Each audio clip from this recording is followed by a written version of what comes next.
I've made huge mistakes, massive mistakes, where they're squarely, those mistakes land on my shoulders. I was hired to shoot a magazine cover of two musicians, Jack Johnson and Ben Harper. They had a sold-out crowd that night at the Hollywood Bowl, and we set up a white seamless and strobes. And you know, we knew that we were outside of our comfort zone. We're not lighting guys. I'm not a portrait guy, but I think maybe the feeling was I was an outdoor adventure guy, and so I would relate to Ben Harper and Jack Johnson. Jack's a bit of like a surfer guy. And so we did everything we possibly could to be prepared. We got there early, we set up the lights, we tested and tested. But it was at this moment in photography history where we were shooting film, but the early digital cameras had come out.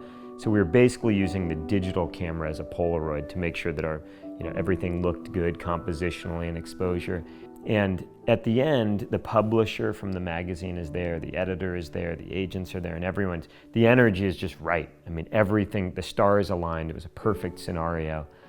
And I look over and I see Max in the corner, and he's looking at the camera manual, and his face is just beet red. And I think, oh no, that's not good. Like, why he's looking at a camera manual. But I realized, like, my job right now is to not panic. So I just need to hang out. I just need to talk to everyone and be happy and high five and hug. And of course, eventually folks start making their way into the stadium, and I walk over to Max and I say, hey, what's going on? He says, you're not gonna believe this. We shot everything on the film camera at a 250th shutter speed, like sync speed. But that's the sync speed for the digital camera, and the sync speed for the film camera is at 1/60th. And we both realized what that meant. I mean, it meant part of the frame is going to be black. I had to try my best to sit with the publisher and the editor and the agents and pretend like this was, boy, we just nailed it. I'm not sure I heard a single song. I really did not enjoy a moment of this experience. And I had just bought a cell phone. It was, a brick of a cell phone. And so I have the phone pressed up against my ear, and I'm standing in a stall of the bathroom at the Hollywood Bowl. And he basically said it's salvageable. It's salvageable. There's probably something in this that will work. But I shipped the film to the magazine, and the picture editor got on the phone with me, and I said, yeah, we had an issue with the camera. We don't know why. It's a manufacturing issue. We've sent the camera back.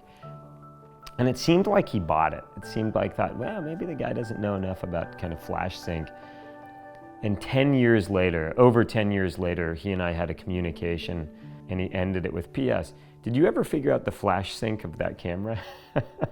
So he knew the whole time that it was my fault.